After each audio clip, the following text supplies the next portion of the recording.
3, 2, 1. Welcome to Bellwether. Thank you for being here. Today we're talking about coaching.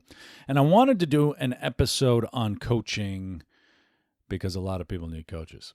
And a lot of people are looking for coaches. And a lot of change is coming, so everybody is going to feel the need for a coach.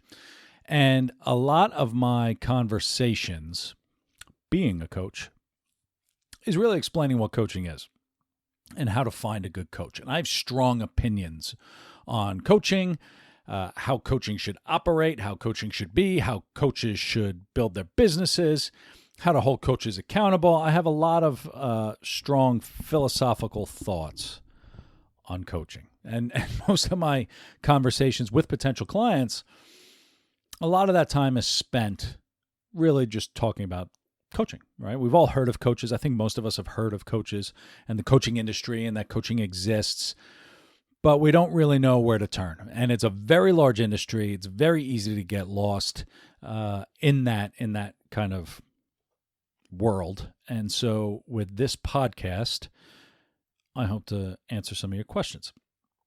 There's a lot of change happening in the world. No secret there.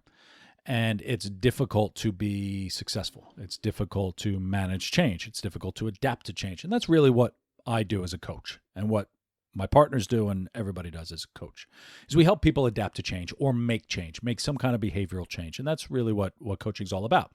So there's a lot of change coming. Okay. Yeah, we could talk about the pandemic of 2020. Yeah, we could talk about societal change. Yeah, we could talk about how the workplace is changing. All of these things add up and they become very stressful, very challenging, very, insert word here, whatever it is you want to do. It's difficult. And we're vulnerable people. We feel vulnerable. We just don't know where to go. And whether it's from impending layoffs, whether maybe we have been laid off, we're looking for a career shift, we hate corporate, we have a team that's not performing, we have an organization that needs to pivot, we have a business just in general that needs to pivot because there's so much change. All of these things are ways to engage a coach. And when we're vulnerable, we look for help, and we need help, and that's what coaches do, and that's why I became a coach. I want to help, and it sounds cheesy, it sounds soft, but I had a desire to do that, and I'll talk about the two reasons I came to be a coach. One is because I wanted to help, right? I do have this desire to serve other people and to help other people, and that's what jazzes me. That's the reason I became a coach. The other reason I became a coach, and I'll temper my comments later, was because there are a lot of bad coaches out there. I'm going to hit that right up at the front. And to be honest, a lot of them don't know how bad they are, but there's no governing body in the coaching industry. There are a lot of coaches who became coaches either to cash in, to take advantage, to, they couldn't cut it other places. There's a saying, if you can't do, you teach. If you can't teach, you coach.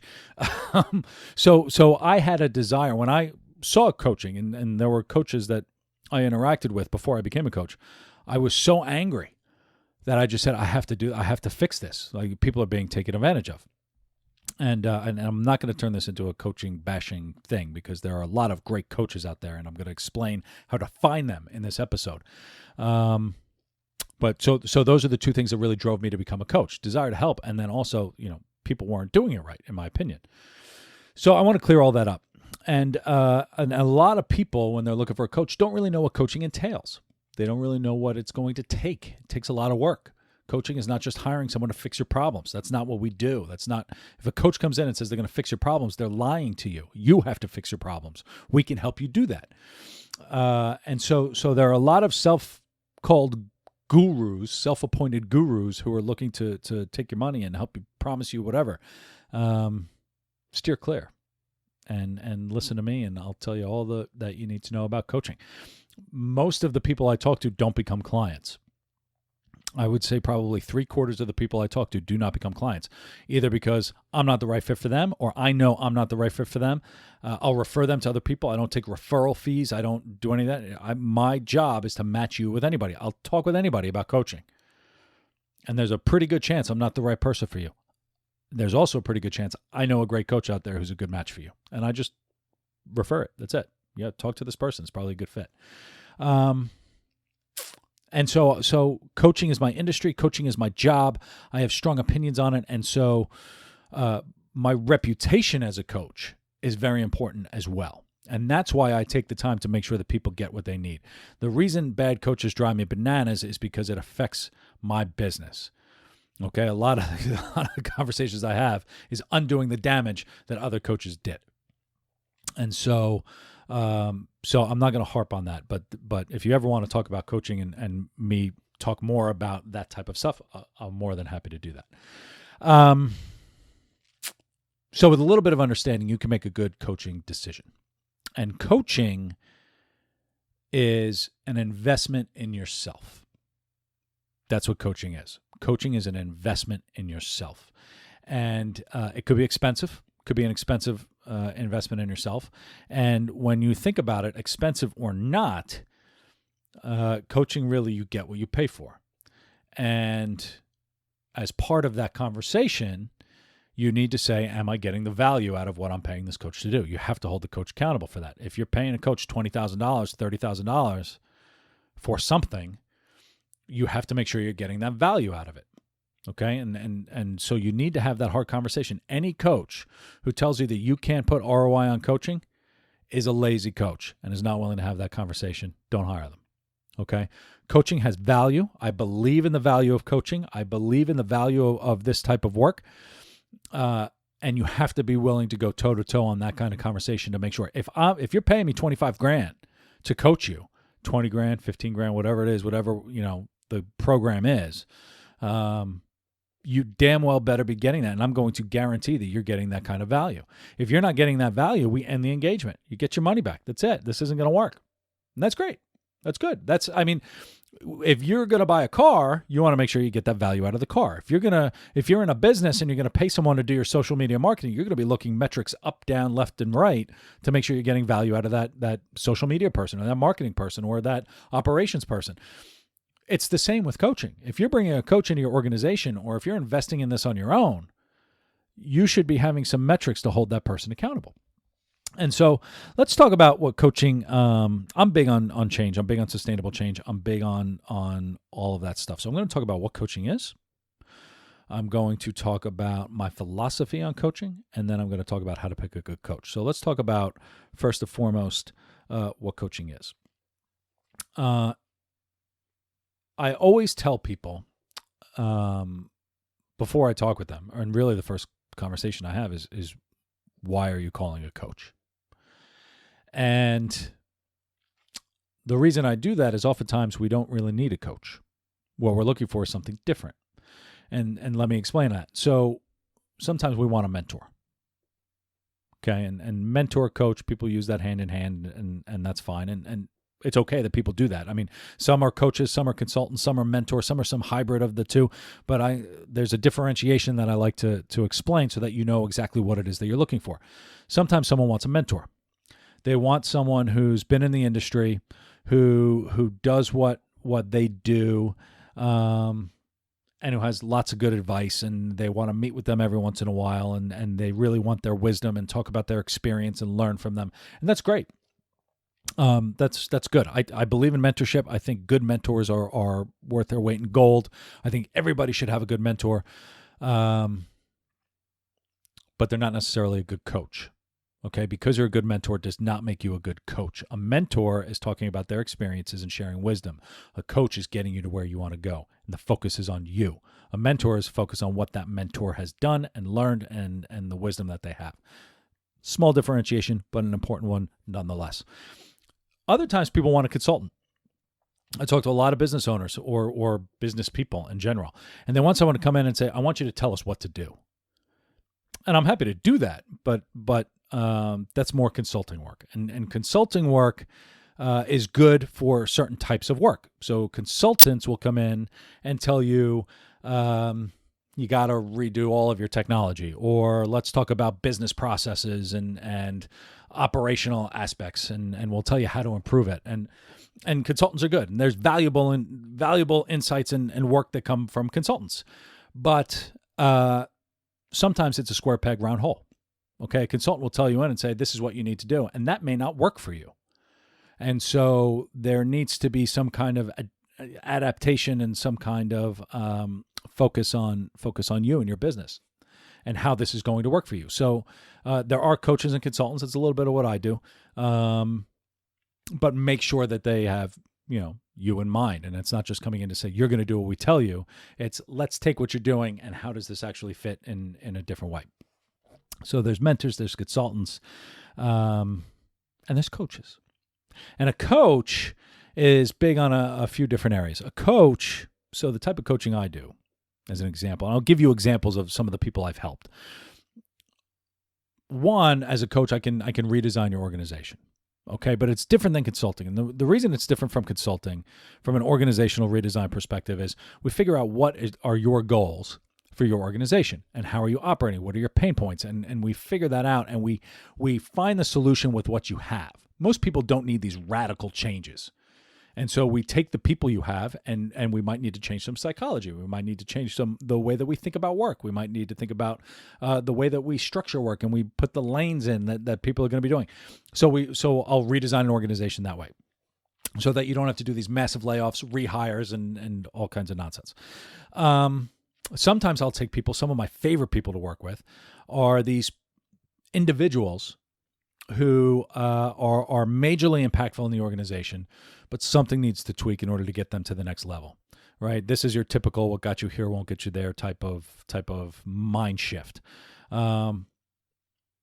Organizations spend a lot of money on coaching their high potentials, and I would argue that they don't really need coaching as much. I like to go to something called the hidden potentials, which is one level below.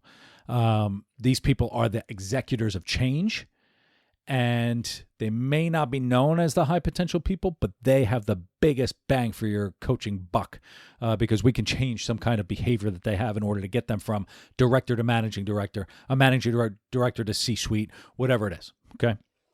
We'll figure out what that is, and whether it's on executive presence, whether it's on how to properly manage your people, calendar coaching, whatever it is, psychological safety. We could talk about all these things, driving culture. We could talk about all that stuff. A coach will get you to where you want to go from a leadership perspective, from a performance perspective, from an execution perspective. We find what's holding you back, and we make it customized to you. Here's what makes a good coach. A good coach is going to make you do the work. That's the beauty of this.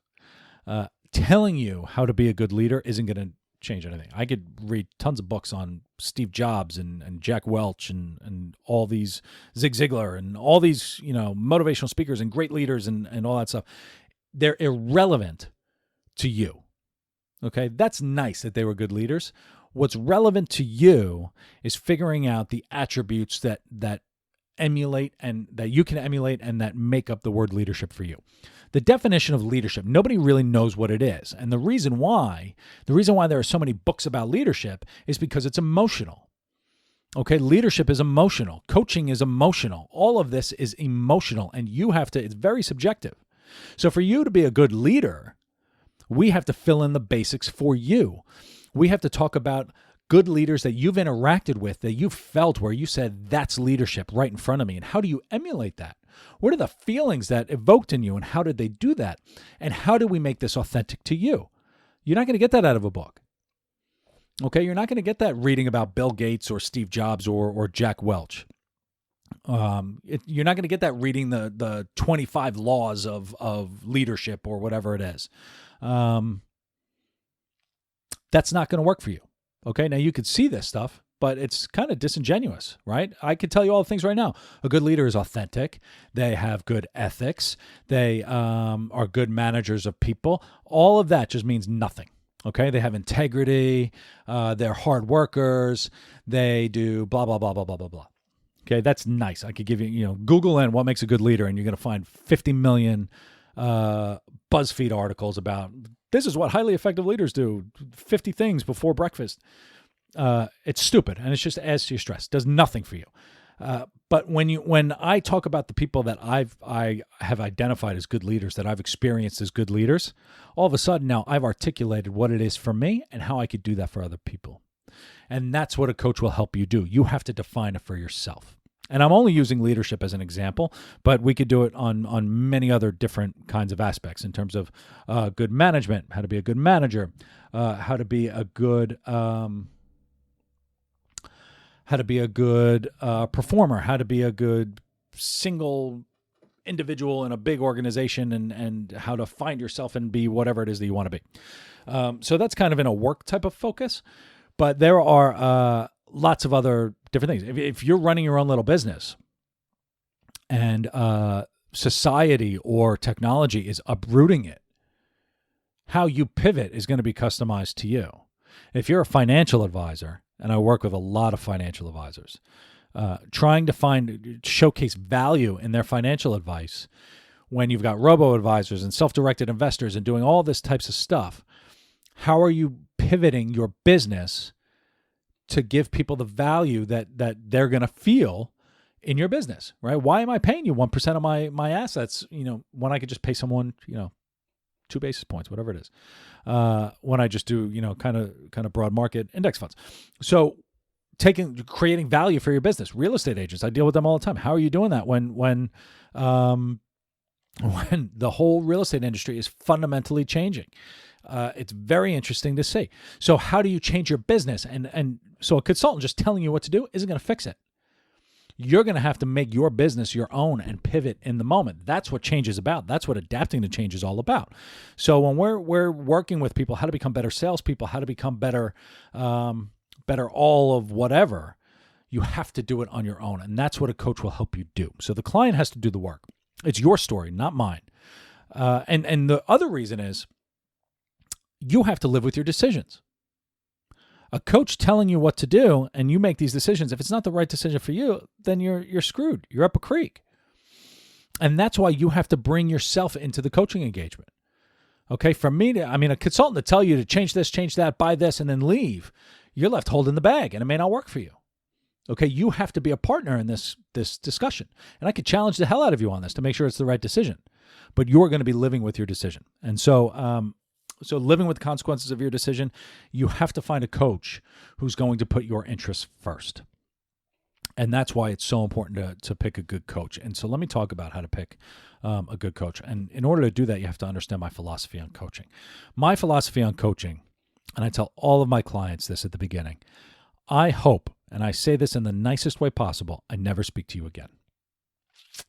I believe that a coach should be getting you somewhere and then leaving. When you think about an Olympic coach, they're not in the pool with the swimmer. They're not on the mat with the gymnast. I am here to get you to where you need to go, and that's it. So no engagement, no coaching engagement for me begins without, and we can have a lot of conversations before it actually begins. None of them begin without identifying what does success look like, number one, okay? Do we have specific metrics that we're going to hit so that we know, I know we're successful and you know we're successful? And two, we're not starting this until we pick an end date. How long is this going to take, realistically? And everyone wants it to take like 2 months. And it's not going to take 2 months. It usually takes about 6 to 12. But we're going to pick some real segment of time. And if at the end of 6 months, we're still not there, then we'll just, you get a free month until we get there. We're going to be pretty damn close. Guarantee it. If we end early, we end early. That's great. Or just say, you know what? I don't think we need this last month. Fantastic. Let's wrap it up. That's good. And so my philosophy on coaching is that I do not believe in these coaches who work with people for 3 years. I know these career coaches who are working with people for 3 years. I'm like, these people don't have jobs yet. What are you telling them? And why the hell are you paying a career coach for 3 years? This monthly fee of $100 or $1,000 or whatever it is, it's ridiculous. If you're working with a coach right now for an extended period of time, ask yourself this question: what value are you getting out of them, and where are they taking you? What's the point of them coaching you? Otherwise, you're just paying for a friend. Okay, you're paying for like a clothed hooker through your computer. That's really all it is. That's kind of inappropriate, I guess, but I would really ask you, what value are you getting out of these people? And you need to have that constant question. And so there are times, I will say this, there are times I've had clients who come back. Okay, and that's fine. They need someone outside of their organization. We have once a quarter, we check in. It's not expensive because we've already gotten them to where they want to be, and they have asked for, I just want this one quarterly kind of strategic. We'll sit down for 2 or 3 hours. I challenge them on things. I know how they operate, and we'll do that every once in a while. Fine. If they want that, I'll do that, but we have very clear guidelines. What are we going to be setting up in this meeting? What is success for this meeting? There's one-off time, and we've set up a framework around that makes particular sense. Very few and far between, okay, for my clients. These are typically high-end CEOs, presidents of businesses who just need, I need a sounding board, and I'm happy to do that when they need it. Other ones, it's not even a set quarterly. It's just every once in a while. Hey, I need some time, Jim. Fine, let's do it. We'll do it. And sometimes I just give it to them for free because that's what they need. It's fine. It's a little quick, like 30-minute check-in. I'm happy to do it. So my philosophy on coaching is a coach needs to get you where you need to go in the most efficient and cost-effective manner possible. Okay, and so I'm going to temper my comments on how to pick a coach, do my best, because I get angry when I talk about how to pick a coach. When I talk about some of the stuff I see in the coaching industry, I get angry. I don't like seeing, and I'm inundated with this all of the time, how to turn into a 7-figure coach, how to get recurring monthly retainers. And there is a business now that's built up on how to get coaches to consume group individuals and coach them as a group and try to create these programs for a lot of money. It's not helping people, and it's a little disingenuous. And if you're looking for a coach and they're focused on your monthly retainer, they're focused on becoming a 7-figure coach, they're not the right coach for you. I'll tell you that right now. They're just not. All right. Their focus is on making money. Their focus is on their bottom line. They're not focused on you. Okay. And the ironic thing is, that you can become a 7-figure coach if you actually focus on your clients, because they're all just going to refer people. All my business now comes for referrals. It's amazing. It's fantastic. My clients that I work with got to where they were going as promised. I still talk to them because I'm friendly. That's it, right? I don't really never talk to them again, but we talk and I check in and do all that stuff. But all my business comes from referrals. It's great. And so I only take on clients that I'm going to work with, that I'm going to be successful with. And so when you're looking for a coach, when you're picking a coach, we have to focus on 3 things. One, the first question is, before I get into my 3 things you got to focus on, is why are you looking for a coach? Okay. And we talked a little bit about that, but being very clear on what success is for you is going to be helpful for you when you pick a coach. 3 things to look for when you're looking for a coach. Number 1, certification. Number 2, capability. And number 3, character. Those are the 3 C's. And I'm going to go through them right now. Number 1, certification. There are certifications in coaching. Okay, there's actually a thing called an executive coaching certification. And there are a lot of them out there. I can set up on my website, if you want, I could certify everybody in the world. Pay me $20, I'll give you a certificate. You are an executive coach. So that exists. When I say certification is, look for a real certification. Okay, not Skippy McGee's School of Executive Coaching. And what I mean by real certification, I'll talk about mine. I went to Columbia University and got certified in executive coaching. It's a program. It's part of their business school, the Columbia Business School, and part of their teacher's college. It's based in psychology. It's based in neuroscience. There's business aspects to it. It's fantastic. It's all about adult learning, how adults can manage change and learn and change themselves, how to implement business processes into change. And it was fantastic. It was intense.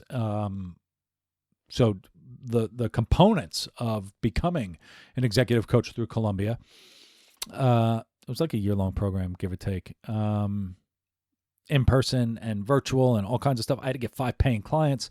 I had to log a number of hours. I had to write a thesis. I had a written exam, an oral exam. I had someone watch me do a coaching engagement and see if I was good enough.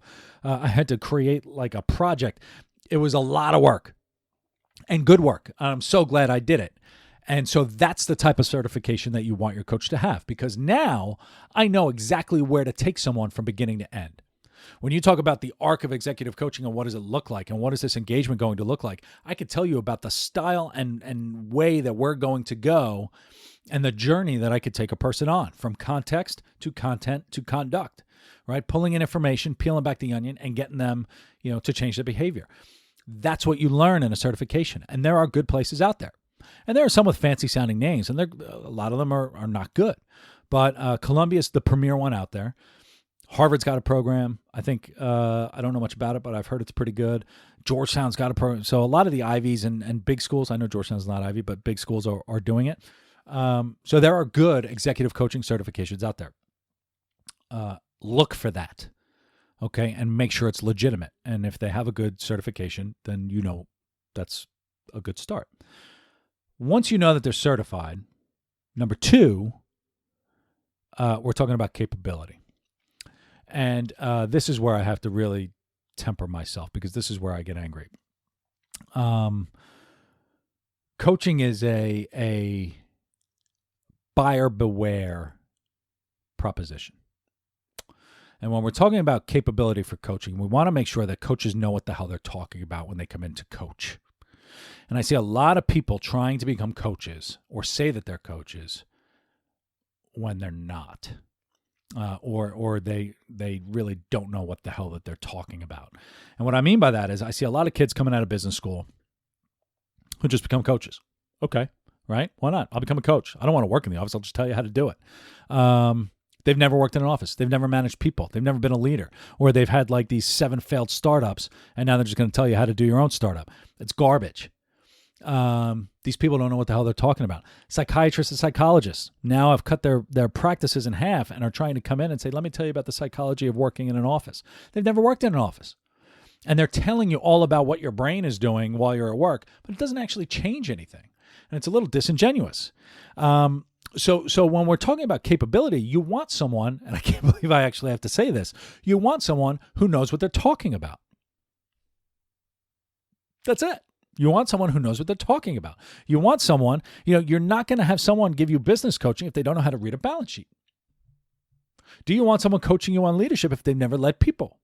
Do you want someone coaching you on managing something if they've never done it? So find someone, and you have to talk to them about this. Ask them, be a jerk about it. Tell me about a time that you led someone. What have you learned about leadership? How do you define leadership? These are, a lot of people are trying to cash in. When I see these people setting up these businesses about trying to create sales funnels for coaching,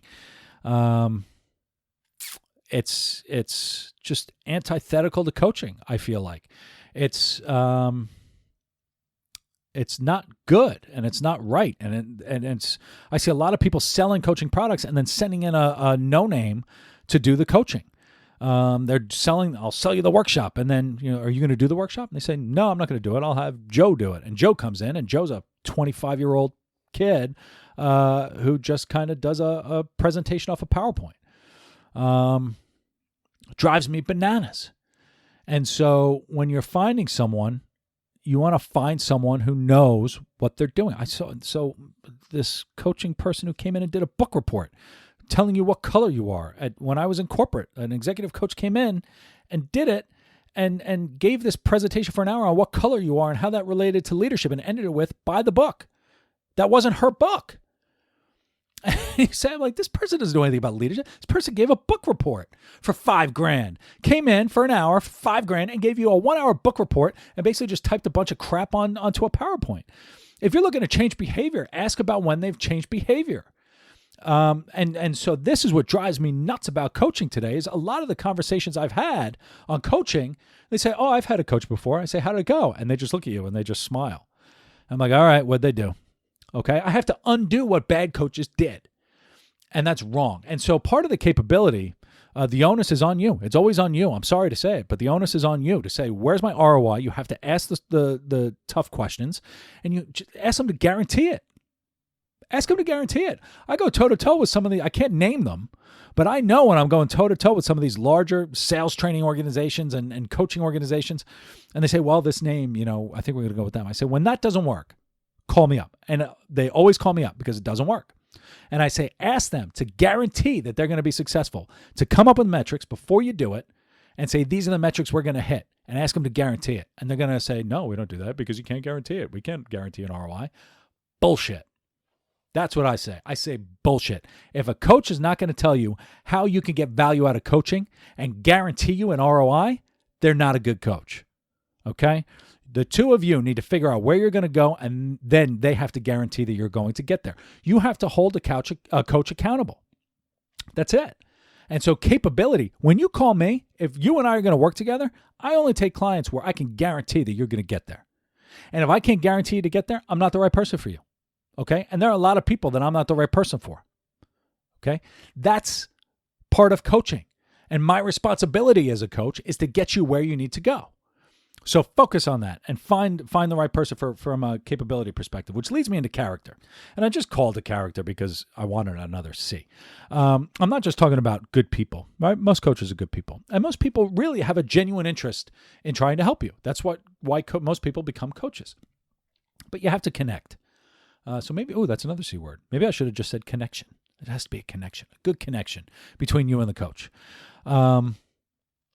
You're going to be vulnerable. And that's why this part's so important, is you have to find someone that you're going to like. Almost all of my clients, men and women, and this is true, cry at some point during my coaching engagement. It's wild. The amount of stuff that gets shared is amazing. And it's because you hire me for work stuff. You can't talk about work without talking about home. You can't talk about the stress you're dealing with. You can't talk about the challenges. You have to. Like, it's all there. You can't be successful without talking about this stuff. That's what I do. That's what I listen to. And almost everybody at some point, and I tell them all that they're going to cry. They're like, I'm not going to cry.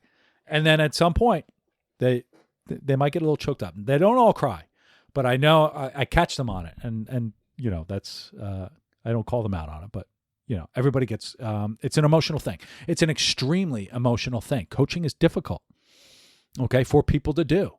I remember one client, we met first thing in the morning. He was the president of a business, president of a financial firm. I walked in. We met at 7:30 in the morning. I was in his office, and we ended the meeting, and he said, we can't meet this early in the morning. I need more coffee to do this. He wasn't prepared with how draining it was going to be. We do a lot of work in coaching, okay? And so you want someone that you trust implicitly. You have to find someone that is going to challenge you immensely, and is someone's going to make it fun, right? This is all about making you better. This is a fun engagement. Like, coaching is a cool thing to do. It's a fun thing to do. It's an important thing to do. And so you want someone who you trust, who will challenge you, and who you like, because you're going to be sharing a lot of things with them. So your coach shouldn't be your friend, but they can be friendly. Okay, that's what I'll say about that. So this goes back to the client comes first. It comes back to all that stuff, and that's it. So the three things you need when you're picking a coach: certification. Make sure that they're certified. Make sure they're legit. Make sure that they know what the hell they're talking about and can do what you need them to do. And then make sure that they're decent people. Make sure that they're fun, and make sure that they're challenging. I have fired clients. They either weren't doing the work, or we found out that it wasn't the right fit. I gave them the money back, and I said, good luck. Or I referred them to another person, depending on the situation. I became a coach to help people. That's it. And if I'm not helping you, I don't want you as a client. That's as simple as it can be. And I'm fortunate that I'm able to say that. I'm fortunate that I'm not desperate for clients. I'm fortunate that I've actually made an impact on people. And coaching is an investment in you, and it's an important investment in you. And you can make a big difference in your trajectory if you do it. But in order for coaching to be successful for you, you have to be open to coaching. And that's it. You have to find the right coach, and you have to be ready to do the work. You guys have to align on goals. And you have to be ready to go. And that's it. And if you're working with a coach today, that's fantastic. I hope it's going well for you. I really do. And I would challenge you to ask, are you getting the value out of it that you need? And if you're not, ask them that question and say, how are you challenging me? How are you getting me to where I'm going to go and where I want to go? Do they know where you want to go? It's a serious question. Okay. And when you're paying these monthly retainers, some of them are like a low monthly retainer. So it's almost like, oh yeah, it's just a nice conversation to have. It's worth like my $150 or whatever it is that I'm paying every other week. They've got like 50 of you, and that's just how they make money. And it's like, that's nice. If you want to do it, I mean, do what you want with your money. But if you're looking to make real change, sustainable change, you call me. And if I'm not the one for you, I'll introduce you to someone who will do it. If you want, if you want to change something major, something big, and you want to be serious about it, it's like when you can either go to a Harvard-educated doctor, Colombia-educated doctor, or you can go to someone who was trained at like a dental school in like some random island in the Philippines. Right? That's like, when I go to a dentist, I want a good dentist. I'm not going to go to someone who's not a good dentist. I go to a doctor, I want a good doctor. I'm not going to go to someone who, read a book. And that's it. So you go to the good people. And those are the people I surround myself with from a coaching perspective. I have good people around me. I have the best people around me. When I think of coaching, I think of everything else. You've got your bottom 50%. A lot of people are down there. Bottom 70% maybe. Not worth your time. The next 25% are decent, right? They could probably make a good change. You want to find your top 5%, your top 2%. That's where we are. I believe that that's where we are. I believe that we are the best in the business. I believe that my partners are the best in the business. And if you engage me in coaching, you are getting the best in the business. I will guarantee it. Either if it's not me, it's from someone I know. The people I went through Colombia with and the people I know from the Colombia program and other coaches who didn't go through the Colombia program but are also certified. These are the best that I've surrounded myself with. So if you need a coach, or you want to set up a coaching program at your business, or if you want to learn more about that, give me a buzz, okay? If it's not right for you now, there's no rush. There's no hurry. I never do a hard sell on coaching. There is never a rush on coaching. You do it when you are ready, okay? When you are ready to make the change. And a lot of people think they're ready and they're not. And we find out after talking to each other and say, all right, let's talk in 6 months. Let's talk in a year. Call me in 2 years, whatever. I have a lot of those conversations. But I like those conversations because I know that I'm helping them, because I know that they're figuring out and learning about what they need, and they're figuring out and learning about the coaching industry, and that's important to me. So I hope that was helpful. If you're thinking about coaching, or if you use coaches in your business or any of that stuff, there's more on bellwetherhub.com. There's a lot of information on bellwetherhub.com, either about self-development. If you're looking to do kind of your own self-coaching, feel free to use it. Tool around, do it. If you want to be part of a program, then reach out to me, and I'm happy to explain the best way to do it for you, and the cheapest and most effective way to do it for you. So with that, as always, I'm on bellwetherhub.com. Send me a note. I'm happy to help. And as always, thank you for listening. Have a good week.